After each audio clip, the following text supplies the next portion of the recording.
আমি আমি অষ্টালঙ্কার খোলার আদেশ দিয়েছি।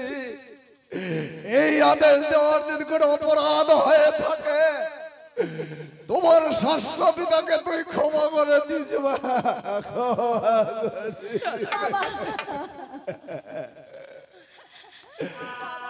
বৌমা, তোমাদের সকলকে আমার অনেক কথা বলার ছিল বাবা, কিন্তু আমার হাতে যে সময় নেই বাবা। বৌমা,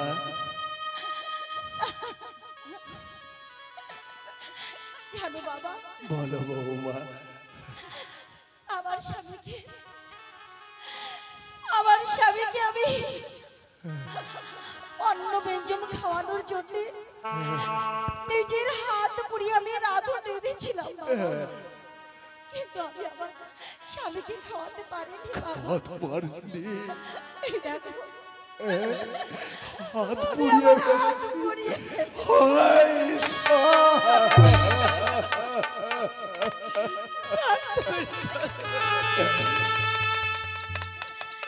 জানো বাবা, দিদি ওই যে দেখো লোহার ব্যান্ডের ঘরে এখনো সে অন্য ব্যঞ্জন সাজানোই রয়েছে। ছোট হ্যাঁ দিদি, যে লক্ষ লক্ষ টাকা খরচ করে বাবা তুমি তৈরি করেছিলে লোহার ব্যান্ড ঘর, হ্যাঁ করেছি। সেই ব্যান্ড ঘর আমার স্বামীকেও রক্ষা করতে পারলো না। ছোট জানো দিদি, বলো ছোট, যে অন্ন ব্যঞ্জন আমি আমার স্বামীকে খাওয়াতে পারিনি, ওই অন্ন ব্যঞ্জনকে আমি কি বর দেবো জানো দিদি? কি বর দেবো ছোট? বলো বৌমা, কি বর দেবে? ওই যারে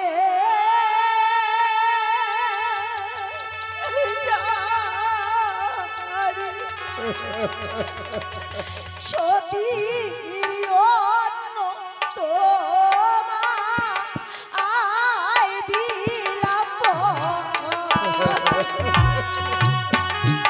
গরমে গরমে থাকিস অন্ন রে,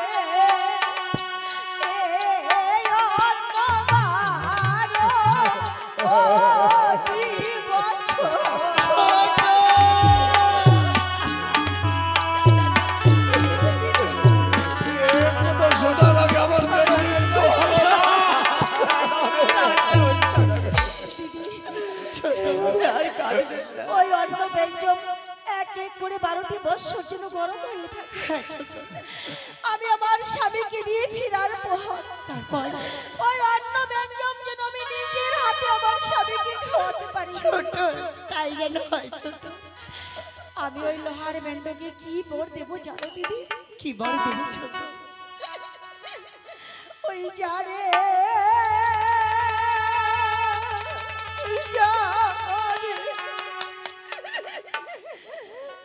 সতীর ব্যান্ড তোমা আয় দিলাম তালা কপাটে লেগে থাকিস রে,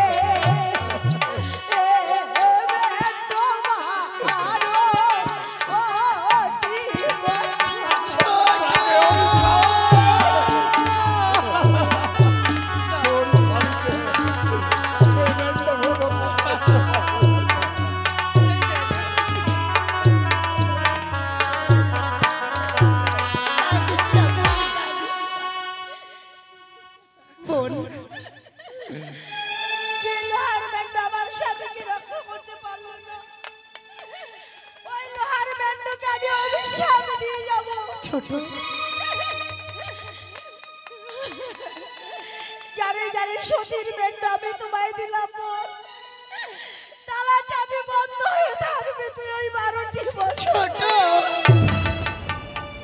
আর কি বলবে ছোট? ওই ঘরে যেন কেউ প্রবেশ করতে না পারে ছোট। ওই ঘরে আমি ছাড়া যেন কেউ তালা খুলতে না পারে। তাই যেন হয় ছোট, তাই যেন হয়। একটি বার তাকিয়ে রাখো দিদি, যে প্রদীপে ধাউ ধাউ করে জ্বলছে ওই প্রদীপ আমার এই সুন্দর জ্বলন্ত জীবনটাকে এক একেবারে অন্ধকারে ঢাকিয়ে দিয়েছে। ছোট আমি এই প্রদীপকে কি বর দেবো জানো? কি বলবো ছোট? ওই জানে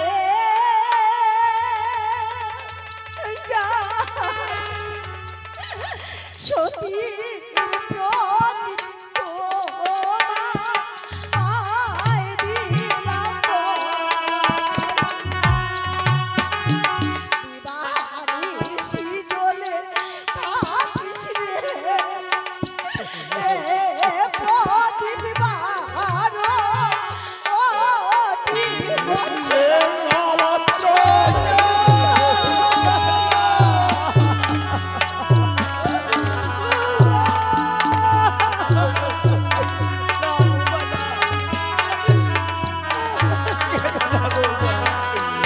এই দৃশ্য দেখার আগে আমার কেন মৃত্যু হলো না?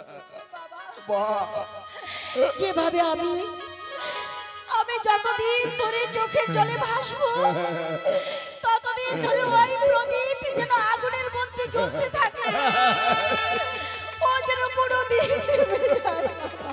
ছোট দিদি বলো ছোট, দিদি বলো না বোন। তোমাকে তোমাকে আমার অনেক কথা বলার ছিল দিদি। বলো না বোনটি। আমার যে আর বলার সময় নেই, হয়তো আর সেই দিন কোনোদিনও আসবে না। ছোট আমি আমার স্বামীকে জীবিত করতে দেবপুরীতে যাচ্ছি। তোমার তোমার কি আমাকে কিচ্ছু বলার নেই দিদি? আচ্ছা ছোট আচ্ছা। ওরে বোন, আজ তুই দেবপুরে যাবি তোর স্বামীকে জীবিত করতে। বোন, আজ তোর কাছে শুধুমাত্র আমার একটি অনুরোধ বোন, যদি পারিস কোনোদিন যদি তোর স্বামীকে জীবিত করতে, তাহলে তোর স্বামীর আগে তুই তোর 6 ভাসুরকেও ফিরিয়ে আনিস বোন। ফিরিয়ে আনিস, তুই ফিরিয়ে আনিস বোন। দিদি, আজ এত বড় দায়িত্ব তুমি আমার উপরে দিলে দিদি। জানি না আমি আমার কাজে সফল হতে পারবো কিনা, তবে তবে আমি তোমায় কথা দিচ্ছি দিদি, আমার স্বামীকে যদি আমি জীবিত করতে পারি, হ্যাঁ বোন, তাহলে অবশ্যই আমি আমার 6 ভাসুরকেও জীবিত করব। করে নিস বোন। আমি তোমায় কথা দিচ্ছি দিদি। দিদি, আজ আমি তোমাদের সবাইকে ছেড়ে চলে যাচ্ছি। ছোট বৌমা, বাবা বারে, বাবা বাবাই বিদায় দাও বাবা। বিদায়? হ্যাঁ, আমি কথা দিয়েছি, বিদায় তো আমায় দিতেই হবে। হ্যাঁ, সময় যে হয়ে এলো। বাবা গো, বড় বৌমা, সারা জীবনের মতো তোমাদের একমাত্র বুকের মানিককে আমি কিনে নিলাম বাবা। এই হতভাগিনীর তোমাদেরকে দেওয়ার মতো কিছুই নেই। আজ এই চোখের জল আমি তোমার কাছে রেখে গেলাম বাবা। বৌমা, তুমি বিদায় দাও তুমি বিদায় দাও। আমি কি করে আমার ছোট বৌমাকে বিদায় দেবো রে?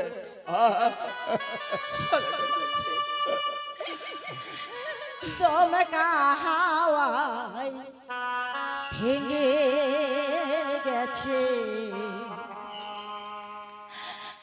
আমার সুখের বাসা। জানি না যেদিন হবে আমার সুখের বাসা, আমার সুখের বাসা। দমকা হাওয়া ভেঙে গেছে আমার সুখের বাসা।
এইভাবে কেঁদে কেঁদে তুই আমার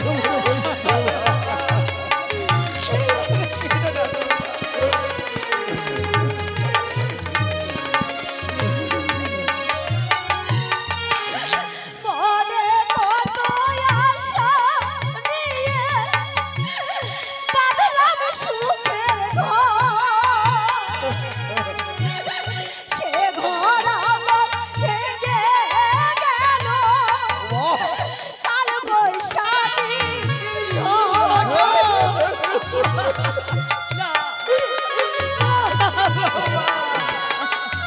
ঠিক বলেছে তোমরা মনে কত আশা নিয়ে ওরে বাঁধলাম সুখের ঘর, সে ঘর আমার ভেঙে দিল কাল বৈশাখীর ঝড়। আশায় সেদিন হবে, আশায় সেদিন হবে, তার বিনা তার কাটায় না আমার সুখের বাসা। দমকা হাওয়ায় ভেঙে গেছে আমার সুখের বাসা। ছোট এইভাবে কেঁদে কেঁদে বিদায় দিয়ে দেওয়া হবে আমার সুখের বাসা, আমার সুখের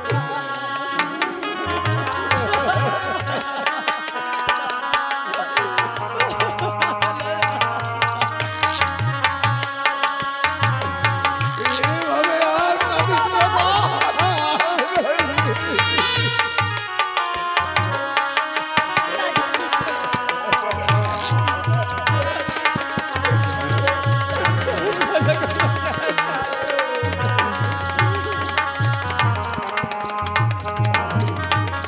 আমি কি করে বিদায় দেবো খড়কুটোর মতো আমি চলি সদাই ভেসে, জানি না যে কোথায় যাব কোন অজানার পথে।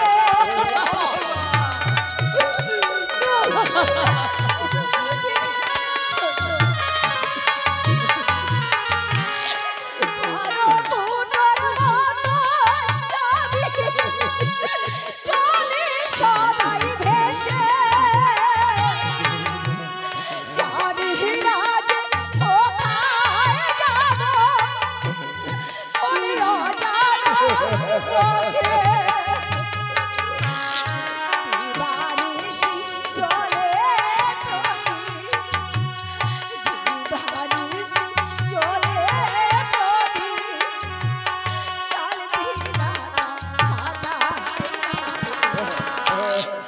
আমার সুখের বাসা। দমকা হাওয়ায় ভেঙে গেছে আমার সুখের বাসা। জানি না কবে হবে আমার সুখের বাসা, আমার সুখের বাসা। বাবা, বৌমা বৌমা বৌমা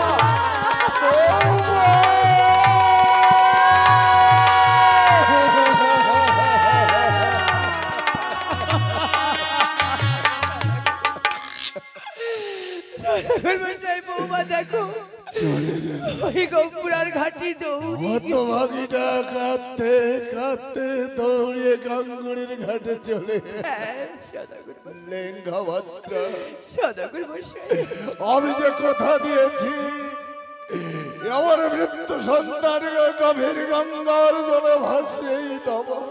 হ্যাঁ সদাগর মশাই ওরে ভাই, বলুন। লাশকে শ্মশানে নিয়ে গেলে অন্তত 4 জন মানুষের প্রয়োজন হয় কাঁধে দেওয়ার জন্য। সত্যি বলেছেন সদাগর। কিন্তু আমার ঘরে আমার বংশধর বলে তো আর কেউ নেই। আপদে বিপদে সঙ্গ দিয়েছিস তুই, তাই দুজন মিলে কি করে আমার মৃত্যু সন্তানকে ওই গাঙ্গুরির ঘাটে নিয়ে যাব?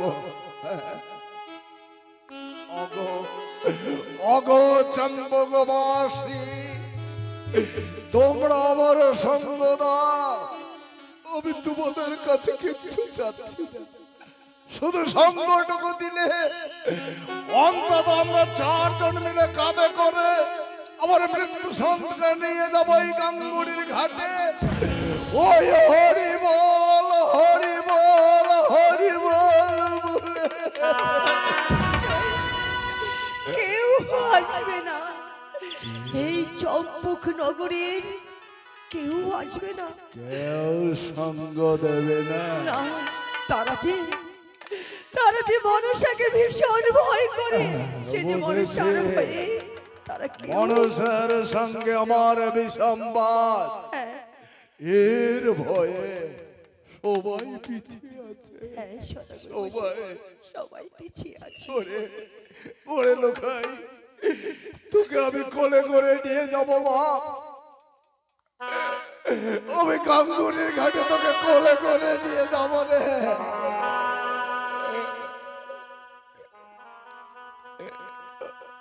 ওরে, তুই কেন আমার ঘরে জন্ম হয়েছিলি রে? কেন তুই সপুত্রের এক পুত্র হয়েছিলি?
ঘরে জল এনে দেন, খাবার জল।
ভদ্র শিশুকালে যদি ছেলের মা মারা যায় সে ছেলের যে কত কষ্ট হয় সে ছেলেই না বোঝে রে। কত মানুষের কাছে লাঠি ছাটা খেতে হয়, গাল বন্ধ খেতে হয়, যার মাঠেই শিশুকালে সেই বোঝে রে। আর দুঃখী কথা বলবার পায়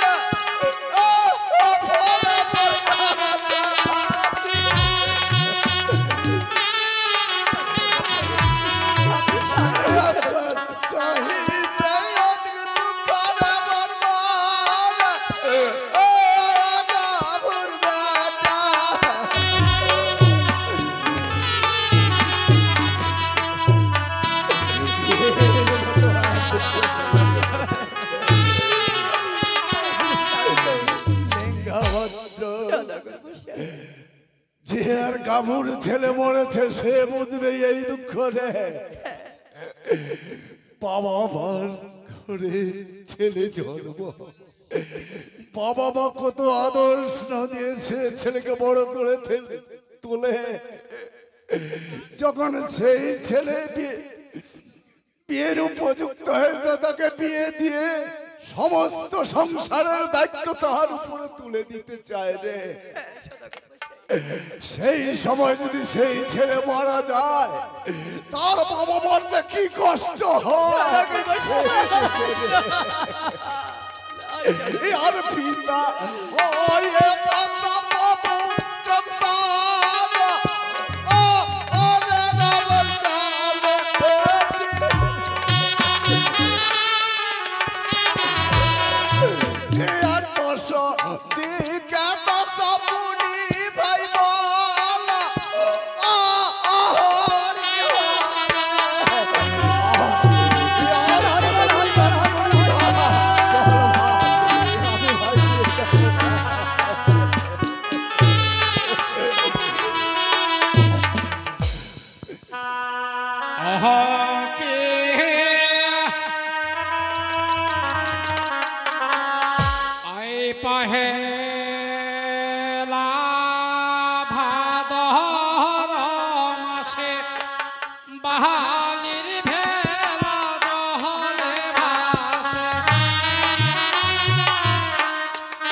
সাহা